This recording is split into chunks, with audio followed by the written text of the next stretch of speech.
Now, I don't remember the sequence of things, but either before or after September 11th, I don't remember. I remember sitting in this open atrium kind of area. I don't know if that makes sense. Like almost like it's at the New School of Social Research. So you walk towards the cafeteria, and I don't know if it's still there because they've redesigned that entire building. But you walk out of one of the halls and you would go to where the cafe is. We'd also play live music there. Some of the actors would play live music. Now at the time, it was probably after September 11th. That year I was only there for 2001, 2002. But James Lipton always wore a suit. He was very famous. So he walked around. Now he was probably in the cafe area, walking towards this open arena area where sunlight could come down, and you could even do like a play there, right? Oh, they 180'd right there. Looks like a FPIU Ford Police Interceptor utility style, but I think it's Explorer. Oh yeah, that's a big one. So there's one part of it right here. Then you have this part right down here. So they all lost control very quickly. They were just going too quick, and then they dumped there. We'll tell the story of Lipton in a minute. They're sideways, so they're going to help now. Okay, we've got some news. I don't know if it's going to make p.s.s. news. Usually it's only arson that's happening near me. But this is actually a dumped over vehicle. We're going to detach here. Okay, that's bad. Don't know if it's a fatality. We're trying to get into the driver. We've got a witness there, which is going to be SLT2253. They probably don't want to move the driver though. It could be pretty bad. Good movement? I don't know. They're working on it right now. Another witness PVG 1571. We're going P. I can't get the front. There's no front one. It's a red truck. It's a red truck. A normal sized truck, maybe a Ram. We got another guy running right here.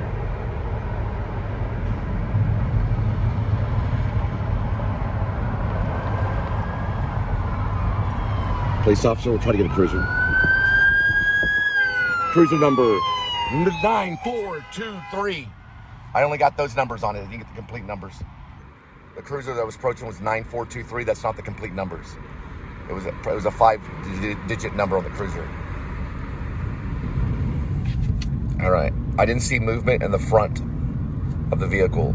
Did not see it. It's scattered all throughout. So there was vehicles over here, vehicles over here.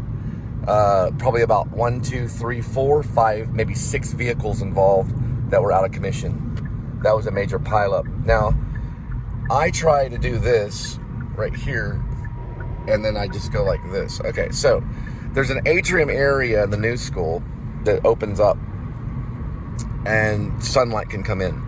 Well, I was sitting on almost like bleachers, but they're concrete bleachers, okay? Sean Baker probably knows about this area because he went to the new school to study intensive editing. So you could sit on these bleachers and have a bagel. You could probably even watch a play. That's an open area, but it was in the middle, okay? And that's how I remember it, okay? So I don't know if they changed it, but Lipton came in from the cafe. He walked around. People kind of looked at him because he was famous. And he got up on the concrete bleacher. He turned around and he sat right next to me. Now remember, I had just got from Hollywood working side by side with Jim Carrey. And I also had worked with Diane Salinger, who was my coach that got me in. And he sat right next to me. And he said a few things. But it wasn't to me. It was just to the open arena kind of thing. He was an actor. He was a soap opera actor. He played a doctor on one of the big soap opera shebangs. Now, he ran a studio called Beetlegeist. That's the name of the studio. Some called it Beetlejuice, but it was known as Beetlegeist. And that studio, all they used was VHS. They did not use digital at the time of 2001, 2002. Not that I know of. They may have been switching. Okay.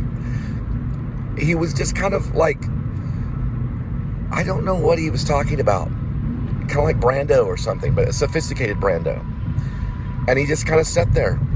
And he said, this thing over going, it was like these different words, He'd speak Latin and stuff. But he was very educated. He studied with Stella Adler. That was one of his main teachers. Stella Adler went to Paris, France. He actually went to Paris, France, and became what's known as a mec. I think that's what they call him. Now, a mec in Paris will schedule an appointment with a lady and a man. They match them up together. And they schedule it. They actually write it down in a schedule book. And then they get a bit of that, because it's basically connected to what they call prostitution. He was basically a pimp, a sophisticated professional pimp coming out of Paris. Nowadays here, they don't really have them. They do have something called the Bunny Ranch, which is more of like a brothel kind of thing that's out in like the Arizona area or something of that nature in that area. I don't know where it's at, but you can... Nowadays it's done more like online. But back then you needed someone to get it approved, or at least get it set up. And that's how he survived while he did his study of television in Paris. And he studied from this guy named Baroche, no one can pronounce his name. It's some French genius that came up with, like, what is your favorite sound? All that was, he borrowed all that from a French television guy. And I can't think of his name. It's Pinot something. Okay, I'll look it up later. I've tried to look it up. I've tried to memorize it. I'm just not that good with it. But Pinot, Javon, but anyway. So he designed this whole show based on what his experience in Paris, because he went to Paris to study. And the last questions were designed to get to know the person. You know, like, what is your least favorite sound? You know, what would you rather do than what you do now? You know, what job occupation would you rather have than what you're doing now? And these were like icebreakers almost, but they were always done in his show. They were always done at the end of the show. Now, he was an open atheist, but at the very end of his show, he always asked the same question. If you were before the pearly gates, what would you want God to say to you? It's something of that, like that, you know. And they always had an answer, like, come on in, or I'm hungry, or no, God wouldn't say he was hungry. I'm sorry. Maybe God would, but that's the wrong God. That's the God that eats you, like the one that eats Judas Iscariot. That's the wrong pearly gates. Those aren't pearly gates. Those are rusted red. He would say, what would you like God to say to you before you enter the pearly gates? And the answer was always like, well, come in, you're forgiven. Or, I don't know if that was ever an answer, but there was one, Bradley Cooper said, are you hungry? Yeah, because there's a feast in heaven. And there was other things that people would say. So this was from an atheist, right? Well, when I went in one time, before I met Shocked was in True West with John Malkovich, and he also was with Gary Sinise. I met him. I'm going to tell you how I met him. Sam Shocked has passed away. But when I was up there, right there by the hallway, you could go to his office or walk by his office and say, like, what is he doing in there? Most likely he was making phone calls. Now, there was a photo of James Lipton that was on the side of well, you walk in the hall and you look up and it's right there on the hall as you're walking by, before you get to all this photography that he had all this professional photography out by some amateur photographer, usually of stuff of the South. So I think he was obsessed with the South. But anyway, I looked at the photo, and they had some of the students had drawn horns on his head with a little tail coming up from his, you know, and like they saw him as the devil. And so what do I end up studying to bring to the actor studio? The one and only Dr. Faust, right? That, what's his name did, the famous actor. I always say Harris, but I get it wrong every time. He's the one with the beard. He worked with like Elizabeth Taylor on it. I always say like a Richard Harris, but it's always wrong. Yeah, I always get his name wrong. It's not Richard. It's Richard. There's different Richards.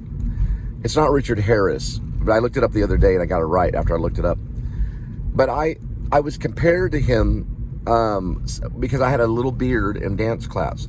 And the guy looked back and he goes, you look just like that guy on Dr. Faust with Elizabeth Taylor.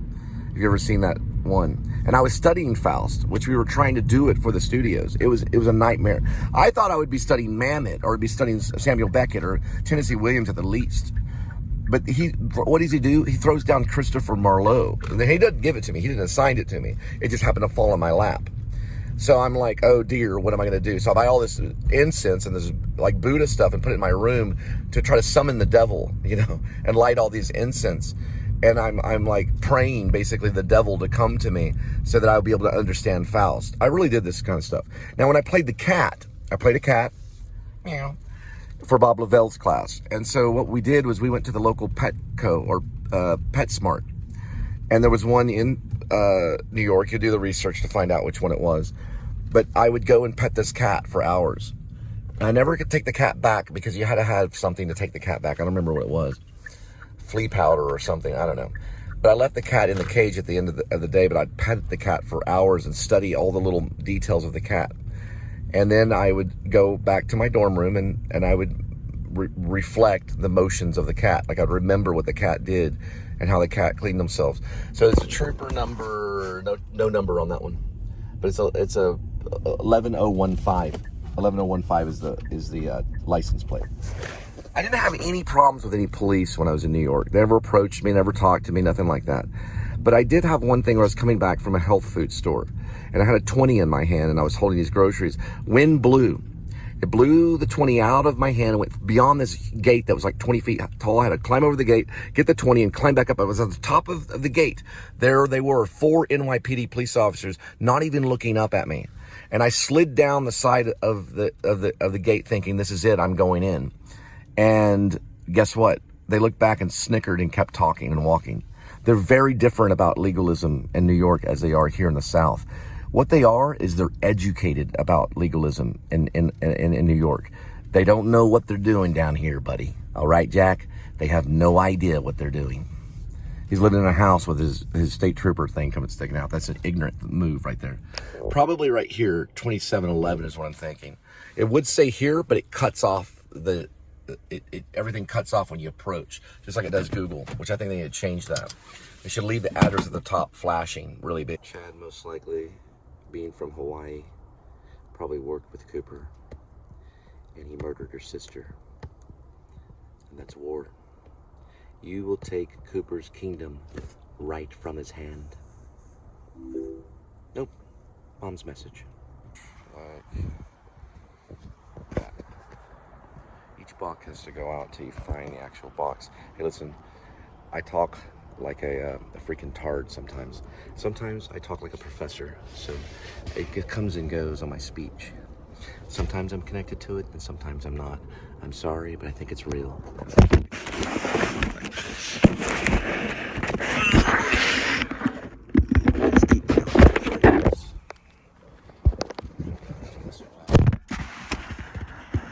We just keep on doing this until we find the right one. They don't like the address shown, but I'm going to sue YouTube over it. They already blocked content on the 4-minute video. Because it's public information. You can find all these addresses on Google. See, you can find the house and the address on Google. Once again, I see things like prairie dog, prairie in the back seat. I see things like Prairie Dell, a Dell computer in the back seat.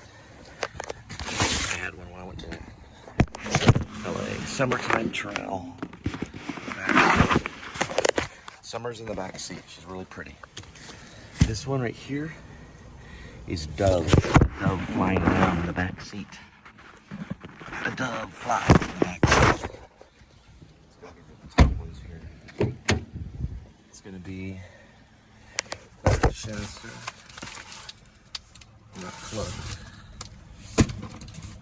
It's gonna be point. Found it.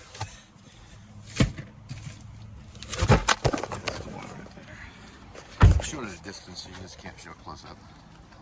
And I figured it out.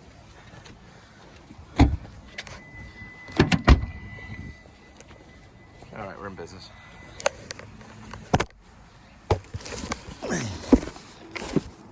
Okay, guys, I do quote Saving Private Ryan. Sorry. It's stuck in my head. Just put it right down here. So you can do something like this. Right. You just can't show it close up. Got it. Alright. I don't know if it's here. It's over there. Okay. So we got that. I got this. Got it. All right. So they parked their state trooper stuff outside because they live within the community. It's 11015. I don't see a cruiser number. It just says state trooper only. So they may not have cruiser numbers. I get information for the show. Not state trooper doesn't have a cruiser number. That's a weird thing. I don't know if state troopers have a cruiser number, but they do have a license plate. They're a little different. They go by a different kind of thing. The one that can only walk into your place is a game warden. That's only if you're hunting. Other than that, they have to talk to a judge. A game warden can walk right into your place and go, I'm looking for Bambi. Right, Goose? Yeah, they can. They just walk right into your place. They'll open the door, walk right in. Hello, I'm the game warden looking for Bambi. Do you have Bambi in the refrigerator? May I look, please? I don't know why, but that's how it is down here. If it's changed, let me know. Other than that, they have to go see a judge. And that judge can be tested for like, he can get a urine test. If they find that judge has been doing cocaine or something, then that judge goes to prison along with the officer. You can request a drug test from anybody. They cannot put cuffs on you without being under the influence. They can't do anything evil without being under the influence. Now, it can be under the influence of power. It can be under the influence of alcohol. It can be under the influence of speed. It can be under the influence of something, but they have to be under the influence in order to do something bad to you. They're not just going to put you in cuffs. Okay? Because it doesn't make sense to put somebody in cuffs. Not even your worst murderer. I know it sounds crazy, but we were to forgive. That's what Apostle Paul taught in the Bible. They would have to be under the influence of something. Okay? Some are under the influence of power, of true legalism without charity. And that equals what? The devil's business. It equals what is known as Satan. They could be under the influence of Satan to cuff you, right? That's under the wrong influence. So they'll learn one way or another. We learn this from John Bunyan, and we learn this from people. It's bad to cuff people. It's bad to lock them up. You have to be under the influence of something to do that. So that's what we know. That's why I'll never wear a badge. I'm only under the influence of the one and only Messiah, Jesus Christ, who I am. Point when James Lipton sat next to me, I don't know if anything made sense at that point. I don't think he had really anything to say. He was just talking to talk. You know, it was passing time. We were right in the atrium, I guess you call it atrium. And he just sat down right next to me. He didn't really like stare at me or anything, but he was just sitting there like a friend. And just kind of talking about the weather maybe, or the price of bagels or something. I don't know what he was talking about. I think I was just kind of locked up and nervous. Like, why is this famous person sitting right next to me? Now, I did stand shoulder to shoulder to Jim Carrey. Now locked up a little bit with Jim Carrey. I didn't look at Jim Carrey. You're not supposed to. Not when you're working. You're not supposed to go, oh, wow, you're real. You're not supposed to do that. So I just stood forward. He was right next to me. I'm just like, okay, well, do what you need to do. And then they set up the shot, and then he went back, and then they ended up using me because I looked too much like him, so they moved me over. It's about 147 pounds at that time. Jim was about the same, probably, maybe 150. But I was pretty skinny. I was a jogger. I jogged 6 miles a day. And then he did the majestic scene, and that chick from the MTV showed up. I didn't get to really see her, but I heard her laughing. I saw her blonde hair for a moment. It was like a real glimpse moment. Jenny McCarthy, yeah, she showed up on set because she was dating Jim Carrey during the majestic. Anyway, so by the time Lipton sat next to me in New York, I was kind of getting used to famous people. I was around many of them. Bruce Willis was the first. That was on September 10th of 2001, the day before Die Hard really happened. That was the day before the terrorism strike happened. That was the day before. Very weird that Bruce Willis would have been there. It was very strange. He was the first interviewed of that season during our time. It says different on paper, but our time, meaning that semester started with Bruce Willis. It was a class we had to take. We got credit for it. If we missed it, we got in a lot of trouble. I did miss one. I was studying for a theater history class. I did not really want to go to this one, and it was Stockard Channing. I missed it. But I was late to the Ben Kingsley one, but I saw it from the top of the, where you go up this like balcony, and you could look down on those theaters. The Ben Kingsley one, I was a little bit late, and I showed up. Things happen in the city. You get you just get exhausted. You can't even move. You walk around too much. I was trying to get theater history in my head so I'd be able to do something on the test, because we had to study theater history. We studied dance, Alvin Ailey. We studied playwright analysis. Well, really what it was scene analysis, understanding how a scene works, the rhythm of it, the beat change, things like that. We studied, I want to say, we studied voice intensively, yeah. And we had an acting class. It was like an advanced acting class. Most all of them were, that dipped into the method, which would be Strasberg or Stella Adler or Meisner. Maybe even a touch of Udo Hagen too. But it was all the teachers. What was the other one? Robert Lewis. Robert Lewis would have been studied. And I'm thinking of what else he brought out. Bob Lavelle brought out a lot of Stella Adler. We read from her biographies and her books and stuff to try to understand the mind of Stella Adler, who taught Marlon Brando. Strasberg would have been studied. Emotional recall, sense memory would have been studied. We had those classes. Animal exercises coming right out of Strasberg would have been studied. I'm trying to think of the other classes that we would have taken. I have to look at my transcript. The first year was all I took, and then I had to leave. January, February, March, April, May. It was May. I was looking forward to spending summer in New York, and I had to leave in May. That was of 2002, so I was there for almost a year. It was about 9 months. And then I left, and I always recall it. That's the main thing that I do when I'm thinking about acting. I just think of that time in my life and the rush of it all. I left. I had an HSBC account that you could overdraft on. So what I did was my mom was still working for American Airlines, and American Airlines was in a lot of trouble. So I flew out, and I even flew back over the mess. But what I did was I got a ticket. It's called a standby ticket, and I had my HSBC card, so I could overdraft $300. So I paid for the cab that way, because Lipton offered to pay my way out. And so I got on the cab, got a tote bag from the storage unit, because I had to leave the dorms because of something that happened. I poured paint in a washing machine. It was like, how can I describe it? See that bucket right there? I'm gonna take advantage of this moment. It was in the downstairs washing machine of the dorm room. I gotta turn this. This person's gonna hate me. See all this paint right here? It's one of these buckets right here. It was full of paint, and it was not too far from the washing machine.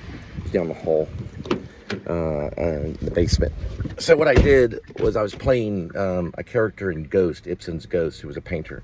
He also had syphilis and was going blind. So I wanted to do something compulsive, so I grabbed that bucket of paint and I poured it into a washing machine. And Lipton found out about it. So I'd already yelled at one of the students in the face named Michael. He was bothering me. He used to do this all the time in class. He'd go, "Don't bother me." Not to me, he would just do it, to be funny, and people would laugh at him. So I yelled at in his face one time. I said, he said, "Why don't you effing listen?" So I said, "Don't use the effing word with me." But I said it in his face. I got a little bit of trouble for that. And then I said something about throwing up in a mask to a lady. And then they got me in trouble. She goes, "Am I paying for this stuff? And you're talking about throwing up in a mask?" And then finally, this was my time to shoot myself in the foot. So I was doing laundry. This beautiful, like, dancer chick. She probably was studying something else, but she looked like a dancer. She was wearing this tight outfit. She was using the washing machine, and I was using the washing machine, and she had just switched over to the dryer. Oh, so it was the dryer. Yeah, I think it was the dryer. So I go, "Do you mind if I use the washing machine?" She goes, "Well, you can do whatever you want." And she was kind of curt and mean to me, like dancers are. So she put all her stuff in the dryer and started the dryer, and then she just walked out without even acknowledging my existence. I hadn't touched a woman the whole time since I've been in New York, other than maybe in a scene class where maybe I kissed one on the cheek or hugged one, a playwright lady named Colette Johnson. But she just walked out. I don't know who she was. I said, So I put my stuff eventually in the washer.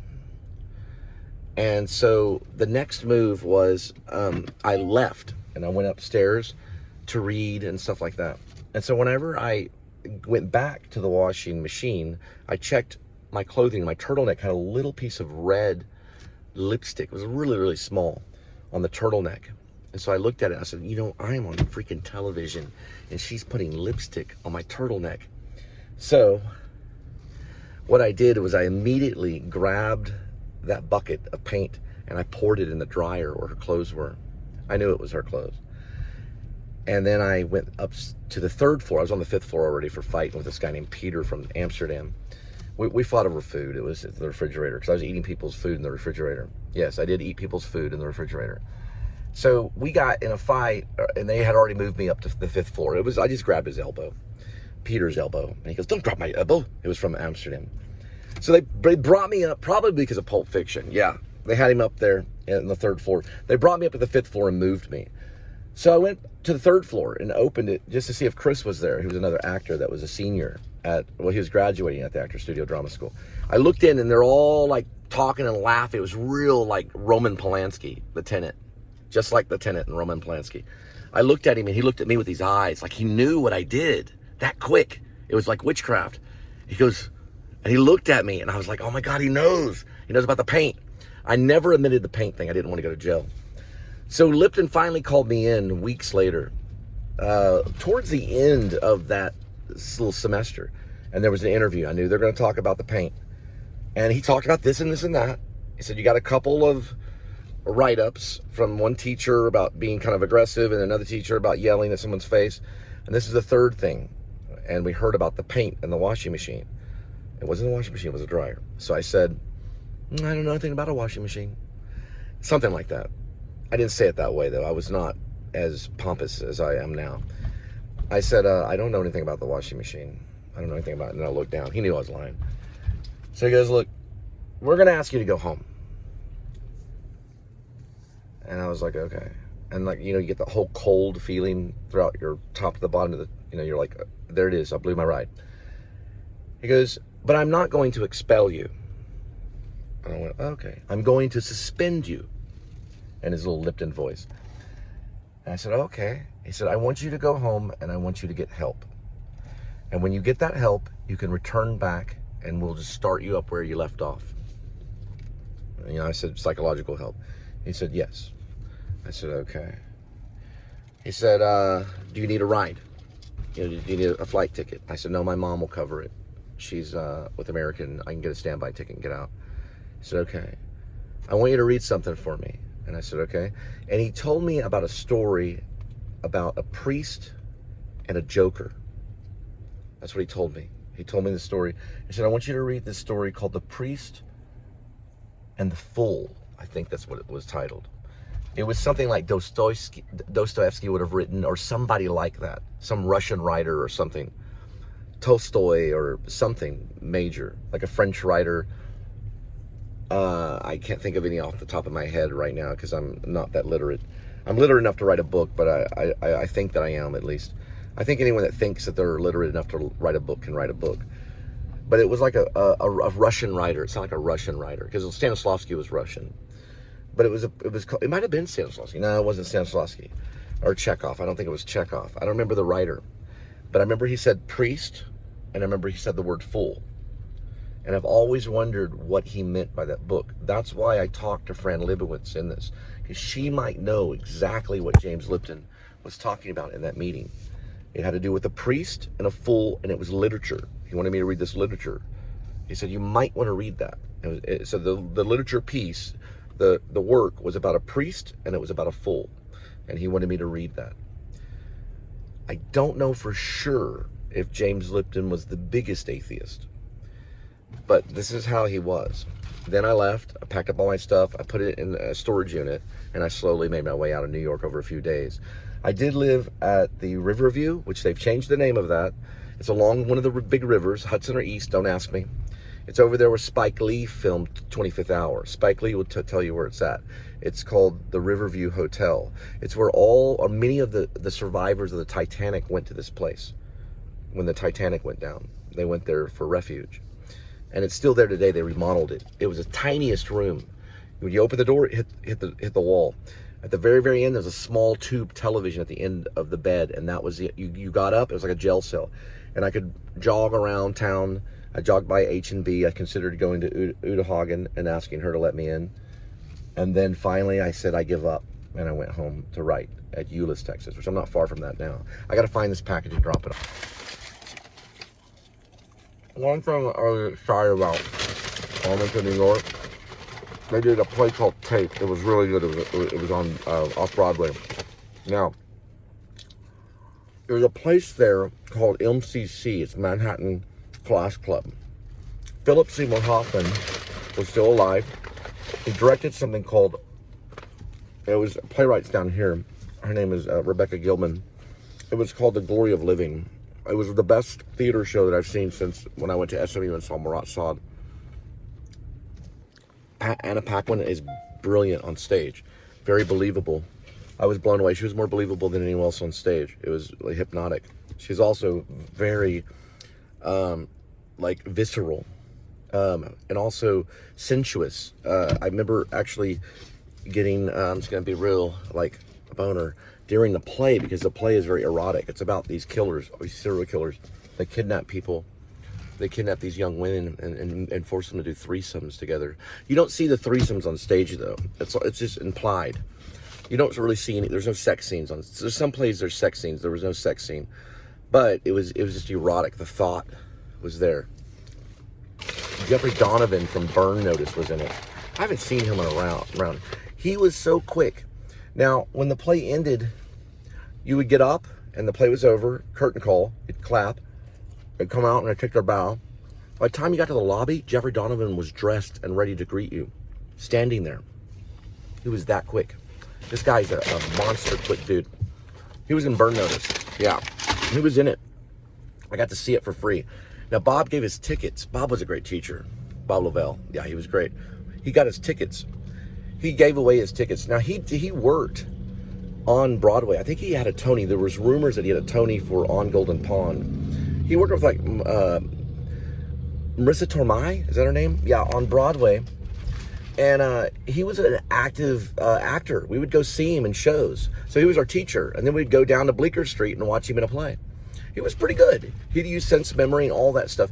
I mean, that stuff you got to be relaxed and do it on stage. When you're doing sense memory on stage, you really can notice it. You can notice the difference between like technical sense memory and someone really recalling their senses. It's a muscle exercise in your imagination. You actually have to work it out for it to work. You can tell if an actor has been working on sense memory and if an actor has not. You know, and that's what was important to Strasberg about acting. You either had sense memory or you didn't. That's what he told his students at times. You either were a type that could recall the senses or you weren't. The actor could relax or they couldn't. You know what I mean? Meaning he believed in talent. He believed in the gift that you would have. But he also believed it could be trained. You could learn it. You could learn to do it. But you had to work at it. And some really had to work on it their entire life. And some of the famous actors, even today, are still working. I'm going to tell you one last story that's an Ellen Bernstein story that she's already told. Now, Ellen was in class. She was in Requiem for a Dream. She was also, I did go to one of her classes at the Actor Studio. She was in class with Strasberg, and Strasberg wanted her, or she decided to hold this imaginary coffee cup that was a hot coffee cup. So she had the coffee cup, and she was, holding it like this, holding the coffee cup, and she was doing her thing, getting ready to drink. Strasberg stopped her and asked her, he said, Strasberg said, Ellen, do you ride horses? And she didn't really know how to answer. I don't know her exact answer. And then Strasberg told her, stop riding that cup. So that's how he spoke. Meaning she was showing the cup moving. This is really to probably Grimline, so that I can help them with acting. She was showing, like, I have the cup in my hand. That's not method acting. She had to go inside herself and really find the cup that she could hold and present. And it does not look like that. You don't hold a coffee cup like this. Stop riding the cup is a great thing about the method. It's not about showing. It's about going inside and losing yourself completely. You're not even there, and this unified field, okay, takes over, and it becomes you, and there's no escaping it. That is when they're drawn in, and that's when the studio starts to work. When you go in and you start to act, they tell you, let's get some work done here, okay? These are the problems, and they'll tell you why. We try not to cry. We try not to cough, right? We're these real visceral beings responding, and we're in what's known as verisimilitude, okay? That's the difference between acting and reacting, or acting and existing and being there in the moment, right? Is that we're visceral people. Things are happening to us and we don't know what we're doing when it happens. We don't know the response. We're not really even observing at that point. We're just in this moment. And the ideas and thoughts of the coffee cup in your hand go away, and all of a sudden you can smell the tea, and you can see the bookcase, and the room comes alive, and then all of a sudden you're no longer writing the cup. The cup is writing you. We found it. It's right here. There we go. And also they warned us, okay, at the actor studio. You're not just to come in and mumble and pick your nose and scratch your back and maybe scratch your butt and burp. A method actor, that. No. They can catch, they hate that the most. You don't just go in there and scratch your back and bend your back and go, they don't like that. It's all centered in yourself. It's about you, who you are. It's about finding who you are and then going forward with that. All your characters are going to be grounded in who you are, even if you're a big character actor, like Bradley was in Bernstein. I still haven't seen it. It's called Maestro, yeah. It looked like he might have done some character work. Look at this right here. Is that not amazing? Okay, so it's not about just scratching your butt and being like, oh, I'm a method actor. It's not about the snot and the boogers, okay? It's about you knowing the moments. It's all the stuff that Uta Hagen can teach you. I always push Uta Hagen. Uta Hagen is got the 6 steps. You got to know where you're going. We're going over this way right over here. And also don't point. They don't like pointing. Well, people point. See, look, I'm pointing right here. Yeah, you can point too, but just don't go in there crying thinking you're going to get anything.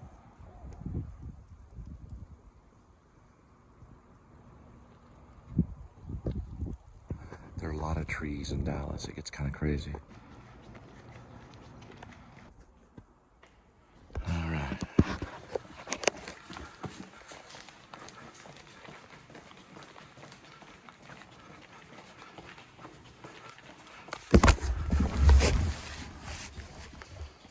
All right. Here we go. Let's go to this side.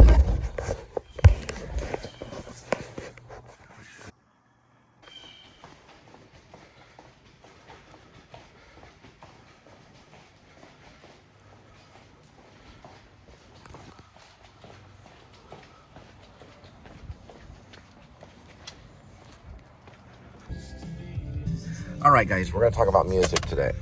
Now, do we use rock and roll music to prepare emotionally for a scene? Sure you do. Is it right? It's wrong. It is wrong. I think it was either Ellen Bernstein that taught me this at the actor studio, or it was another lady named,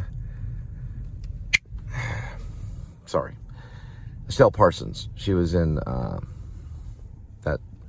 Bonnie and Clyde movie. Right, Bonnie and Clyde. She played Bonnie and Clyde's friend. Now, why? I think it was Estelle. It might have been Ellen. Are they both? Okay. You can't use other people's music to prepare for a scene. You're going to create a false layer, even when it comes to classical. Now, there's actors that have. Listen, they do it every day. But you're not really supposed to. It's not the right layer. It's not, you're going through a false door, right? It's not the real door. Now, can you use your own music? Yes, you can use your own music. So if you want to play a song, let's say a Bob Dylan song, you can play it, I guess, yourself. The lyrics might not get you right, but you would play a version yourself, and it would have your own lyrics in it. Most all covers that are great, all going all the way back to Woodstock. This is probably the guy, Joe Cocker. He did a cover, that one. How do you feel? You know, Was that it? I was a little help from my friend. One of them says it in English and one of them says it incorrectly. Joe Cocker says it incorrectly. He says it in his own words. What would you do? Yeah, that's right. He starts off differently. Joe Cocker does. Yep. So the Beatles say, what would you think? That's how the Beatles were about thought. What would you think if I sang out a tune? Would you stand up and walk out on me? That's Beatles, right? He says in the English version, in the Beatles, they say, what do you think? They use the word think. Joe Cocker's like, what would you do if I sang out a tune? Right?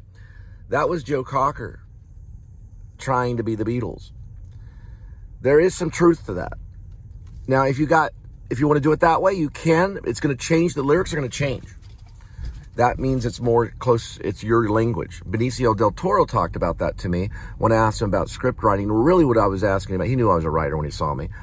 But really I asked him, I said, Benicio, could you repeat yourself about what you said about making the words your own? And like Lipton cut all my stuff. He didn't want to get sued.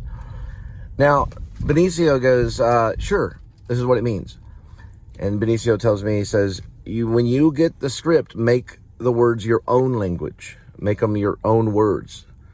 You can type them if you want to. That's what he said to me. But make sure you write them down as your own words. Then go back and get verbatim. So if the line is to be or not to be, you would say, am I going to live or am I going to die? Maybe. So that would come back to be or not to be. Right? The intention is you say it in your own language and then you connect more to reality rather than to be or not to be, which is not doing the work. Right. So I would say, should I live or should I die? To be or not to be? So that you're making it your own words and then you fall into it and you begin to get it that way. The same thing with the music. When you're using music to prepare for a scene, right? Emotionally. You can use your own music and you will begin to feel who you really are because it's your own music. You may have written your own song. Even if you redo a song, maybe it's your own version. Then you begin to connect and you hook in that way to the emotion rather than just listening to a Beatles song. And listen, I can listen to Paul McCartney and I'll start to cry, but it's a false layer. It's a facade that I'm listening to. That's Paul McCartney. That's not me. So it's not a real moment. You have to connect into the unified field, if that makes sense. There's a unified field of energy. You have to connect into it. That will reflect on stage. Shakespeare talked about it by not sawing your hands in the air because they weren't connected to the unified field. They weren't representing who they were. What they were representing was something false. Shakespeare did not want that. Hamlet didn't want it. Hamlet told him, don't do that. So it was important to be who they were at that moment. So it'd be their music, their emotion, not Paul McCartney's emotion. It'd be your emotion. If you're listening to the Paul McCartney song and it works for you and they like it, then congratulations, I'm wrong. But this is what they said and I think they're right. Because in the scene, you probably wouldn't have cried. But with Paul McCartney, you cried. So it didn't ring off as what you would have done. Because in your song, you didn't cry. Or in your song, you may have got mad. In Paul McCartney's song, you cried. You see the difference? It's hard to understand. You have to do it to really understand it. But that's what came from Ellen Bernstein. Not all that. I mean, they'll sue me, but they're not going to sue me. But you know what I mean? This is all paraphrased, you know. They were talking about preparing emotionally with your own music or preparing emotionally with your own self. Use your own self to prepare for the emotion. It can be your own memories. And make sure they're about 5 years. They've been at 5 years past. So I could use September 11th if I really sat down and tried to, but not after it happened.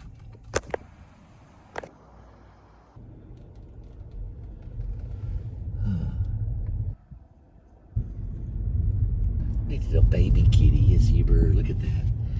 Little Vista Ridge kitty. Yes you are. Okay, still dropping this off.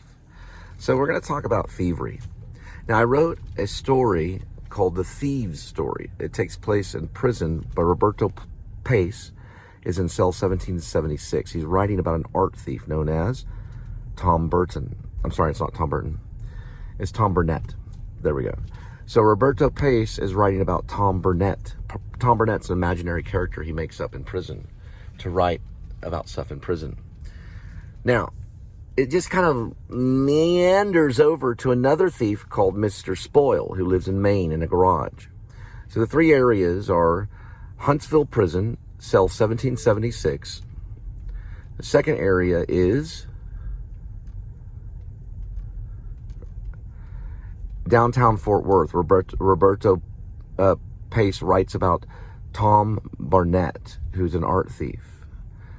And he's trying to steal the head of Mary. It's a golden head that was shown through Fort Worth. It was brought through Milan. Milan is an art gallery.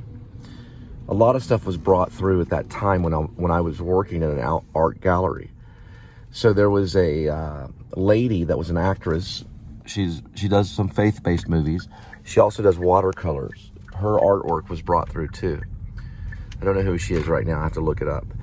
They're all brought through Fort Worth at the same time, and I worked for Milan for a little bit, just helping out, just moving stuff and adjusting things. They had the head of Mary. It was golden. It was a golden head. It's probably priceless. It was sitting in a safe. So you'd open the safe, you'd open it, there would be like these little ropes, you'd move the rope and you could go in and look at it for a minute. Or they could go and adjust it. You weren't around, you were, as a citizen or just a regular person or whatever, you weren't allowed to go past those ropes or alarms would be set. So that gold head was there in Fort Worth for a while. That's when I began to write about Tom Burnett. He steals that head. How does he do it? Well, he walks in the gallery with a backpack, looking around at the different art.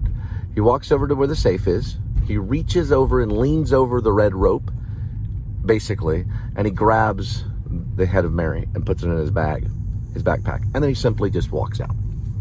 He just takes it. Now, he does run across, I think, a cab driver or someone like that, and he has a joke that he tells him about succeed. It has to do with a prisoner in a prison cell named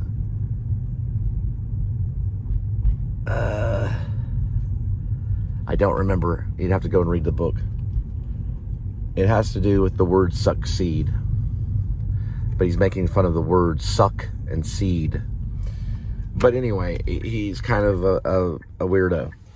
Now, he's being spied on by this. It gets real noir, and he gets spied on. And then eventually it goes into Mr. Spoil. Mr. Spoil's dealing with his dead wife, Ghost. So there's this ghost of his dead wife haunting this, like, side house that he lives in. He lives in, like, above a garage. He robs people's garages. He basically steals out of their garages. He's a petty thief. Tom Burnett is an art thief. He steals like priceless art. Kind of like The Score. Yeah. It's very similar to The Score on that one moment. Before that, on 1776, the guy, Roberto Pace, he's just writing. He doesn't steal anything. But he's in prison for armed robbery. He's in Huntsville prison for armed robbery, Roberto Pace. And they give him a typewriter, and he writes during a revolution in the prison. So the prisoner revolts, and they begin burning toilet paper and trying to kill all the guards, and it's all going on, and he's just sitting in his cell writing a story about Tom Burnett. Gotta read it. It's called The Thieves' Story. Who knows? Hey, listen, forgive my grammar, but it's up there on Fiction Press and Fan Fiction under Ash Cole, who you're listening to right now. It's my pen name. I've written many things. And listen, it's coming in like crazy. I'm getting emails daily about my Fiction Press. Daily. All the time. I love this stuff. I love this stuff. I want to illustrate. I want to illustrate. Everybody wants to illustrate. Listen, I've never mentioned anything about illustration. But sure, if you're a famous artist and you're well known, I'll be able to meet with you and have some coffee and we can talk. I've talked to illustrators before, and they're really interesting. Just like R. Crumb talked to that weirdo guy, American Splendor dude, Harvey Pekar, yeah. I've had those types of meetings. Like, you really like it? Really? Oh, wow. Only I don't really fake it. I don't know. Listen, I don't know my level of writing. I don't know my skill. I just do it. All right? I just do it. I don't try to measure it. Right here. Guys, look at the chair. You see the chair? You can't see it. It's a great place to put a chair. right there by the window. Just like Anthony Perkins.